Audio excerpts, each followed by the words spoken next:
9th, which will be BSU 90s and Movie Night, which will be join us in the core in your pajamas to watch Central Intelligence. There'll be snacks and drinks. I hope you can join us for these awesome events that are happening this month to celebrate Black History. And so I wanted to kind of introduce us today. Our kind of panel conversation has been really around language, power, and justice. So this is an introduction to language justice and linguistic racism, which is going to be kind of a few themes that you'll kind of think about is the relationship between how we've been taught about writing and how that might reproduce lots of inequities. And we'll kind of break that apart today. So I'm joined today with my wonderful colleagues, Dr. Jessica Brown, Lindsey Wente, Kathleen Chavez, and myself. And we're going to have a great kind of session. So today we have kind of set up 4 key goals to kind of think through this relationship between language and power and language and justice. So these ideas will kind of build on each other. But one of the things we really want you to think about as you leave here today is that relationship between language and power. And how does that show up in different spaces, and how can we disrupt that to be equitable and inclusive and justice-driven? So we're going to start with a little bit of a history of dominant language structures as produced by systems of empire and colonization and imperialism. So we'll kind of start there. And then I'll be able to introduce some concepts of linguistic racism and linguistic ideology, and we'll kind of play around with these ideas, particularly as they relate to Black linguistic justice. We'll also examine alternative narrative structures that disrupt dominant power structures to look at how does that show up in different work, in narrative work and rhetorical work in different ways. And then we'll reflect on curricular and co-curricular applications of linguistic justice. So I'll hand it over now to Dr. Brown.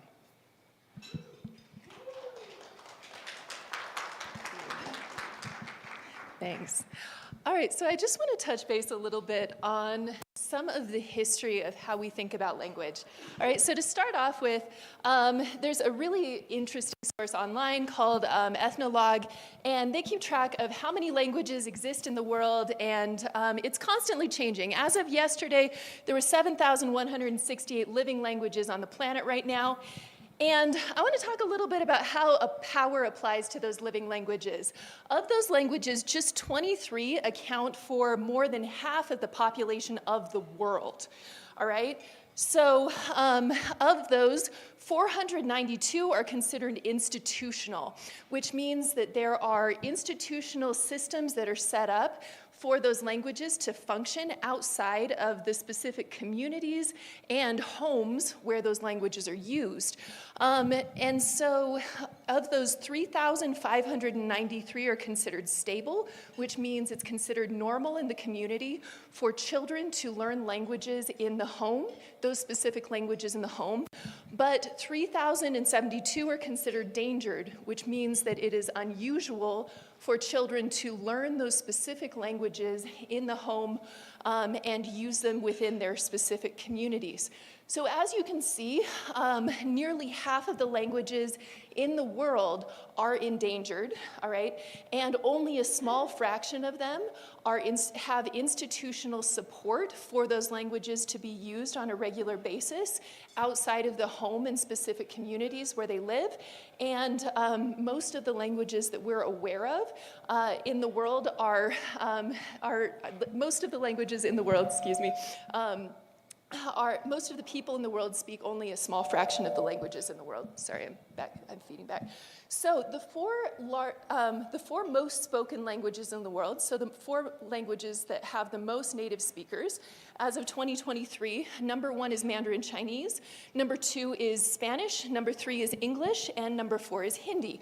But as we talk about power structures, that is native speakers. So children learn these languages as their cradle languages. However, if we talk about the most speakers of any given language in the world, number 1 is English, number 2 is Mandarin Chinese, number 3 is Hindi, and number 4 is Spanish. All right, so what we can see here is that there are established power structures that will influence the number of speakers of a given language, all right? Now, what this is going to do when we talk about the relationship between languages and historical empires is we can see that there are specific spaces where languages are spoken. So Babel, which is a commercial language learning business, has a list of its 10 most spoken languages, which are Chinese, Spanish, English, Arabic, Hindi, Bengali, Portuguese, Russian, Japanese, and Lahanda. Okay, so of these 10 most spoken languages, I want to point out a few of the things that are happening here in terms of power and empire, all right? So first of all, Babel, the fact that it's listing all of these languages, first of all, it's going to list the number 1 as Chinese, all right? There are over 300 languages that are spoken in China, but it's going to list the number 1 as Chinese. They mean Mandarin Chinese, but specifically, they're just going to list it as Chinese because they're talking about power, not necessarily talking about the individual speakers of those languages.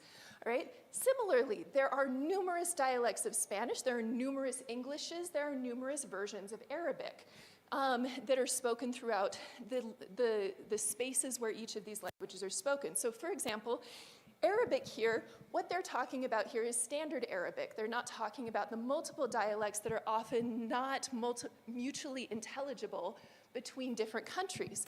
Standard Arabic is associated with classical Arabic, which is the language roughly of the Quran, all right?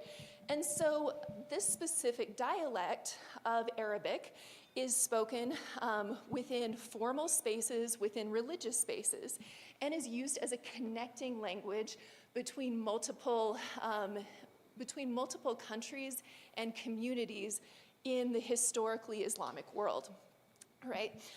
So for example, when my friend who studied Middle Eastern studies first visited the Middle East and pulled out the Arabic that he learned in school, the people kind of laughed at him and said, you talk like an imam.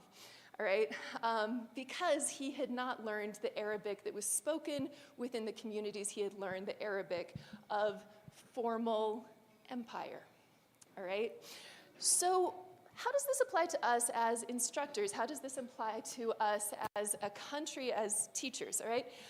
We see this showing up in the ways that we teach English and the ways that we think about English, right? So when Noah Webster, for example, talked about putting together a dictionary, he said, now is the time and this is the country in which we may expect success in attempting changes to language, science, and government. Let us then seize the present moment and establish a national language as well as a national government. All right? So when we talk about American English and the speakers of English, we are talking about establishing power structures. And academia itself is also an inheritor of the many empires that we have and power structures that have historically existed in the West. Specifically, it's part of our everyday language: syllabus, registrar, curriculum, CV, alumnus, alumna, magna cum laude, right? We are inheriting Latin, right, which is part of the historical Roman Empire, followed by the empire of the church, right, which is also going to be passed down through Protestant traditions and into academia. Even up through the 20th century, you're going to learn Latin if you go to academia, right? And what happens inside of academia then, all right? We start associating language with concepts like morality, concepts like class, concepts like gender, concepts like sexuality, right? We start associating language with something that is correct and incorrect. That is the language of morality, all right? And so when we talk about how we teach this and how we teach languages of power while also honoring the languages that people bring to the table, all right, that is the project of us as educators, to understand the histories of how power influences the languages that we teach, while also understanding that part of what we do is also teach our students the languages of power, right? So how do we deal with that? What is the future here? And I think my colleagues will build on that a little bit. So.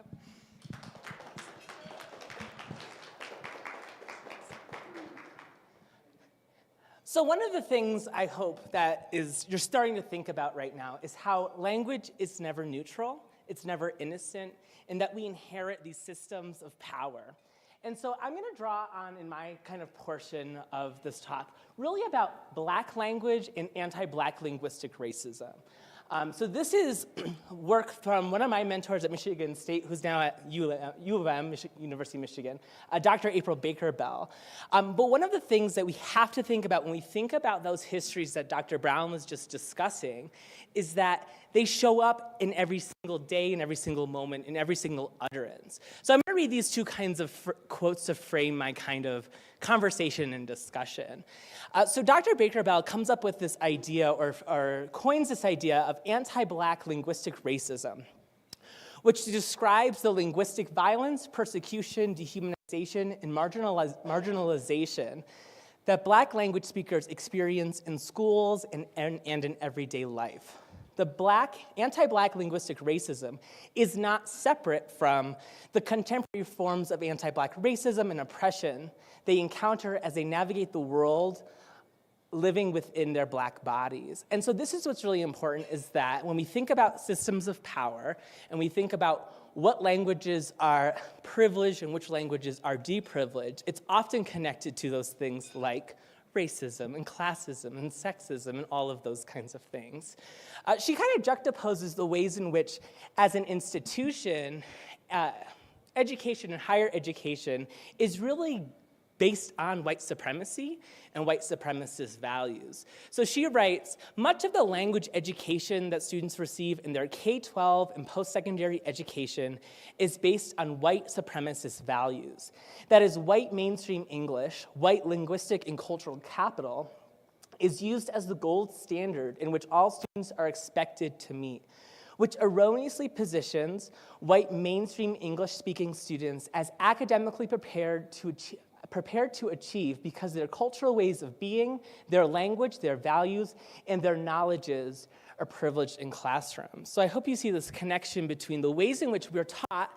You know, I'm sure at some point in time someone has told you never use I when you write in an academic context.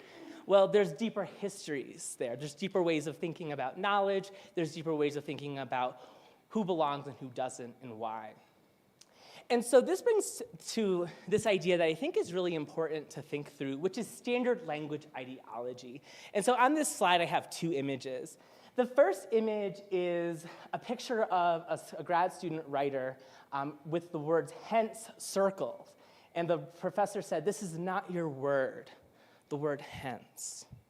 And on the other side, we have a piece of propaganda from one of the world wars, and it says, bad grammar destroys nations. Get an education today. So these are ways in which standard language ideologies, values about what is considered good language and what is considered bad language, are represented both in the classroom but also at the broader national scale. There was a quote that Dr. Brown talked about and how language is connected to state power in very deliberate ways. And this is one of those ways that happens. So a standard language ideology is a bias towards an abstracted, idealized, homogeneous spoken language, which is imposed and maintained by dominant Black institutions. So some of those rules that you learned about writing, which are really not rules at all, they're just kind of things that people have made up that have made their way into a grammar book at one point or another. That is what kind of shows up when we think about language ideology. So for a long time in the field of writing studies, which is where I have my PhD in, we've been really thinking about the relationships between the teaching of writing, power, and justice. So in the 1970s, a group of writing teachers kind of came up with this really hallmark resolution titled Students' Right to Their Own Language.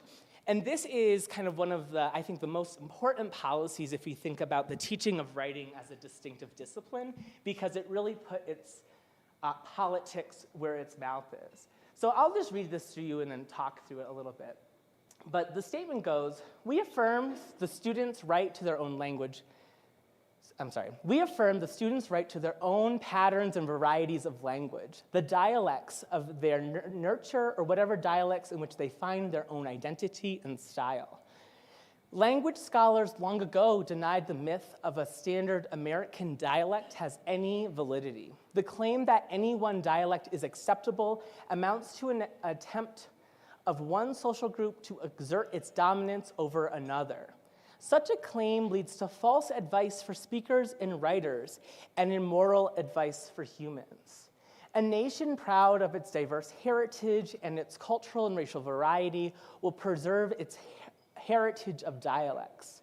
We strongly affirm that teachers must have experiences and training that will enable them to respect the diversity and uphold the right of students to their own language. So this idea that we all have different languages in the United States context, language has kind of been one of the ways that education in particular has policed and colonized different groups of people. And so I think that the students' right to their own language is a very interesting kind of policy example that doesn't just live in the pages of a policy doctrine. It actually has shown up historically. In the 1960s, there was a very tumultuous case around Black English in Ann Arbor, Michigan. And this is Dr. Geneva Smitherman on this image. And there was a lot of backlash because what was happening at this kind of moment in time was the Ann Arbor Board of Trustees was recognizing that their Black students were not doing as well in English classes, particularly because of the white mainstream language conventions that were being expected.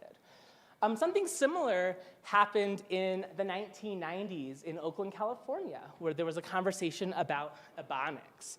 If you've heard this word Ebonics before, I think it's always important to talk about its epistemology or its etymology. Ebonics is ebony plus phonetics. So ebony is kind of the beauty of Black language. It's often coverted in different ways, but it really is a beautiful example of how different schools around the country, since at least the 1960s, have been thinking about language as nothing but neutral, and that the ways that we teach it have to be disrupted. And so I wanted to kind of mention, just very briefly, some of these histories and features of Black language, because you're hearing us kind of say this word, but I think it's important for us to define it, particularly because it is Black History Month. And so Black language shares is a language. I think that's really what's important. You might have heard other versions of this as in African American vernacular English, or there's other kind of AAL, African American language. I use the word Black language because this is what Dr. Baker Bell uses, and she really traces it through the histories of West Africa and West African languages in that they share linguistic, phonological, syntactical, and rhetorical features. At a more kind of less academic way of saying that is it's used as a resistant rhetoric to oppressive structures and a shared community lexicon for Black people of the diaspora. So you might hear some examples of this in every day. The hashtag Black Lives Matter, the hashtag Thanksgiving clapback. When Maxine Walters says, reclaiming my time, these are all examples of Black language that are to disrupt a broader power structure.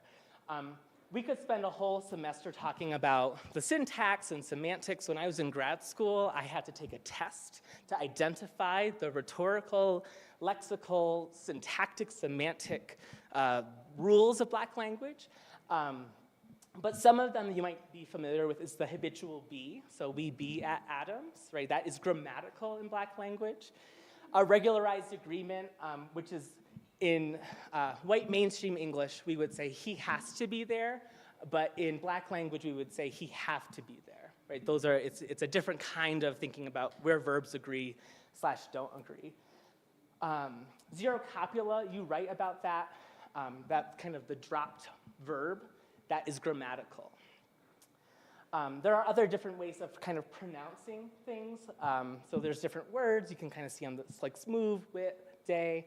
And then there are also kind of rhetorical functions signifying. So like when Maxine Walters says reclaiming my time, she's kind of disrupting a broader power structure, right? So it's not just what words mean, it's kind of the deeper cultural meanings as well.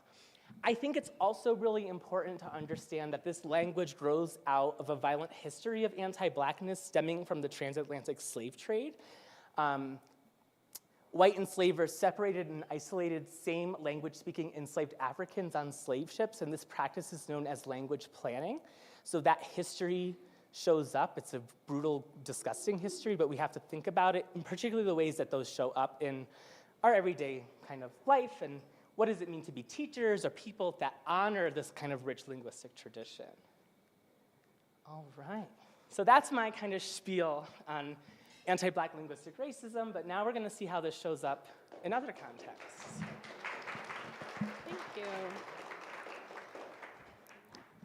Thanks for having me. My name's Lindsey. I have an MFA in creative nonfiction writing, so I talk about and think about structure every time I read something or watch something. I watch a lot of movies. I saw 38 in the theaters last year. So I'm often thinking about the 3-act structure. Has anyone heard about this structure before? There's rising action, or dude with a problem has a problem and has to figure that out. There's some sort of inciting incident, like a catalyst. They have to go on their journey. And then at the middle of the movie, there's some sort of game changer, some shift in the narrative. And then, of course, we get to the catharsis or the climax. And then there's some nice falling action. Have we heard of this maybe a little bit? Yeah, okay. A lot of my ideas come from Jane Allison's Meander, Spiral, Explode. It's a craft book, but I also talk about and think about these ideas in other areas as well. So the book mostly explores narrative patterns and shapes, and she interrogates the Western demand for storytelling that is in this shape, which is usually reinforcing heteronormativity, white supremacy, colonialization. All of the dominant cultures love this structure, including our own. So here's some images I found of the hero's journey, what we typically see, say, in a storyline. So what we're looking at, the first image here, we have some of the Marvel Cinematic Universe, which is like buff guy with a problem. He's got to save the world. Finally, he gathers his team and finds out about his inner strength. And then he finally beats the bad guy with his buff muscles. Then we have, I just found Titanic. I don't know, I was on a Leo DiCaprio moment this morning. But then we have Titanic. It's like, oh, love story. Can they be together?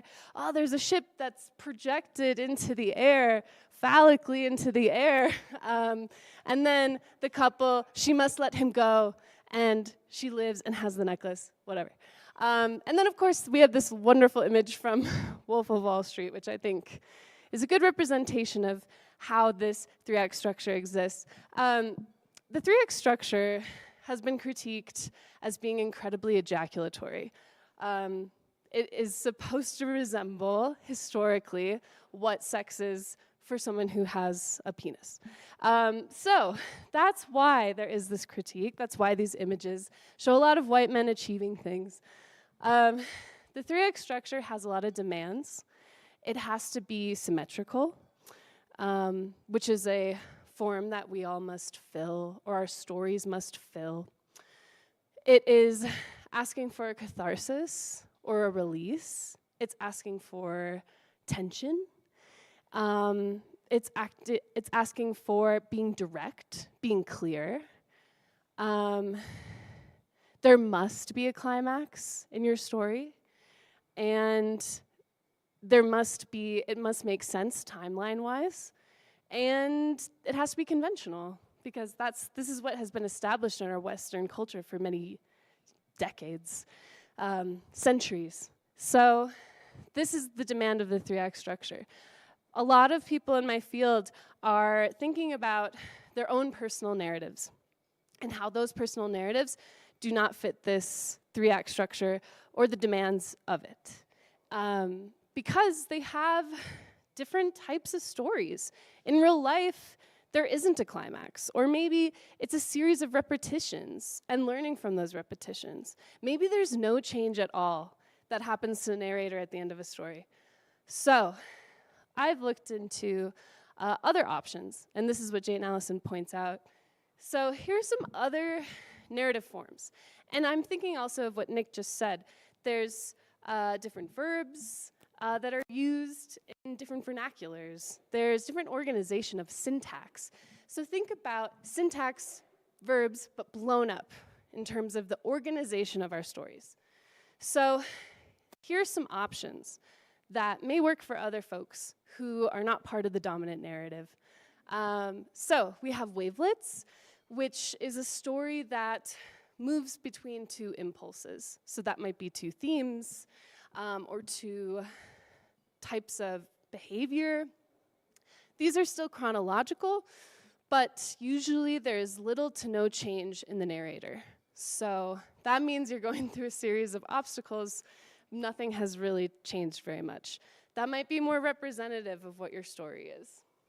Then we also have meanders. So it moves very slowly, and it can move chronologically, but with many departures and digressions. So imagine us in this room. Say the story starts with us in this moment, and then the narrator thinks about what they had for breakfast, and then they go back to a memory thinking of what they did when they were 2 years old, or their parents' divorce, or whatever, and then we return finally to this room. That's a meander. We're going in many different directions.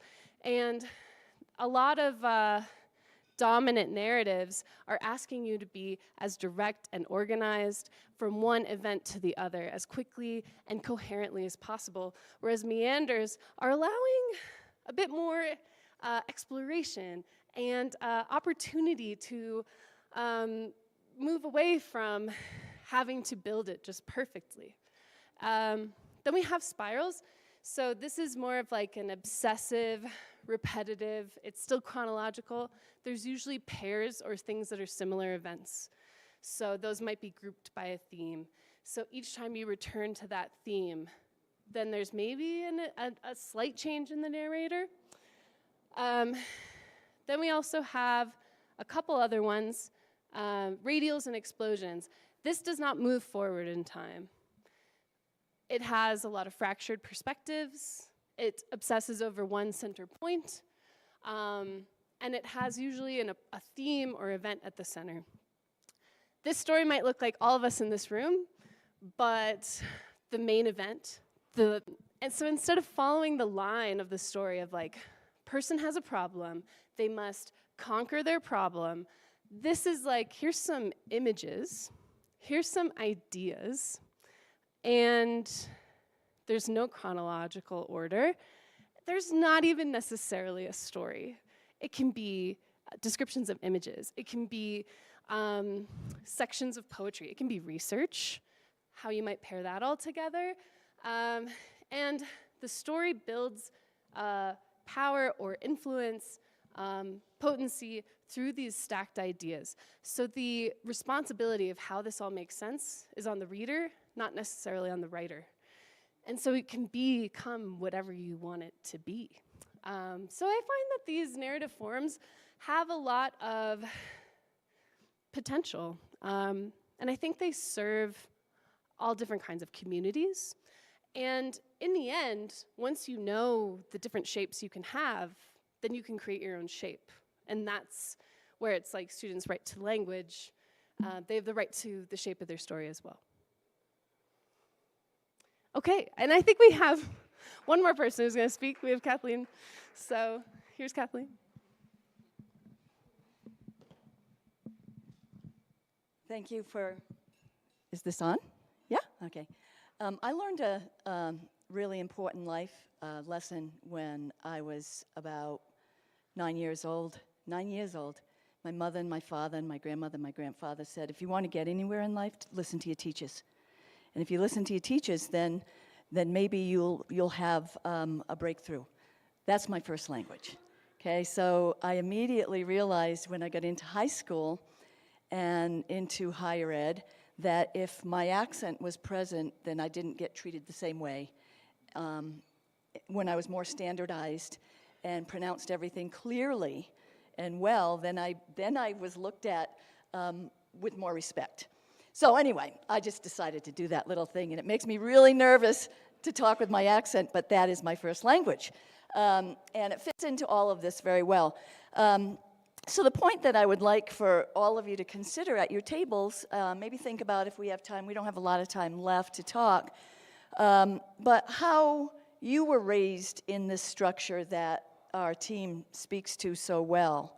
You were either included, you were either the dominant power, or you were excluded. So as we move forward in our curricular development, and if we are in a teaching role, how do we choose things that include all of our students? How do we choose writing assignments that will help our students feel like they belong in this dominant culture? So I teach ethnic minority studies, so what Lindsey's talking about is in almost everything that I teach, and it's not always received well because it's abrupt to the way of learning. So we have to help our students understand that they are valued through the choices we make. So let's just take a few minutes at our tables to think about that. What kind of selections do you make? Are you including only Euro-American, or are you including Asian American, African American, Mexican American, African American? I already repeated, but you get my point, right?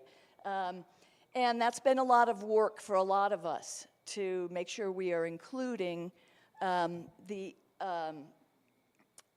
non-dominant culture. So maybe if you're not in a teaching role, just talk about how you were educated and how that's informed the way you see language today.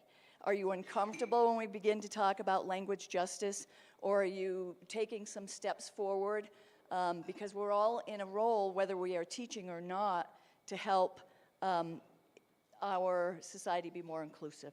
So thank you, and just take a few minutes because we're about out of time to talk about your own experiences and how you might improve in your classroom.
we wanted to end with today was just if anyone has any questions or takeaways.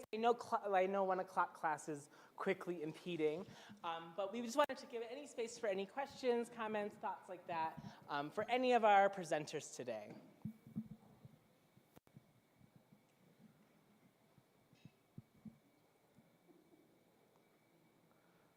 Oh, yeah. Just as we were at our table, we discussed inclusion, and that's really what this whole conversation resonates with us, or with us. Is being inclusive in not only how we, I don't want to say judge, how we view, judgment is a human trait, but and how we're perceived as well, like when we're students. So it's two, Yeah. that discussion is both ways. So Yeah. thank you for that. Thanks, Jeannie. I mean, yeah, whenever we're moving through the world, we're judging, and we're being judged, right? And so you have to think about what is the implications of that, and where did those judgments come from in the first place, and what histories do they implicate? Thank you. Other questions or thoughts, takeaways? Yes.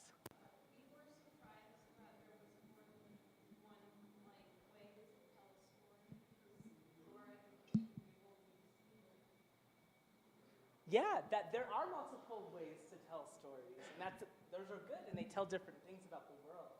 When I was in grad school, I remember learning about some of the structures that Lindsey was talking about, and I had my professor who was a Victorianist, and she said, not all of us have that hero's story. What about those of us who don't have that and can't see ourselves in that? And that's important for us to disrupt, so thank you. All right. Well, thank you all for being here. If you have any questions, feel free to connect with us. But I hope you have a great rest of your week. And see you soon.